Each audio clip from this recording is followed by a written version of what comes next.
என்ன guys, Chennai central railway ஸ்டேஷனுக்கு போகலாங்க.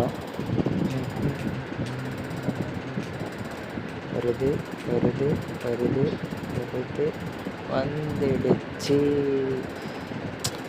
என் ஃப்ரெண்டு சேலத்துலேருந்து வர, அவனை ரிசீவ் பண்ண தான் நான் போயிட்டு இருக்கேன். உள்ளே போய் எப்படி இருக்குன்னு பார்ப்போம். அதுக்கு முன்னாடி மறக்காமல் பிளாட்ஃபார்ம் டிக்கெட் எடுங்க.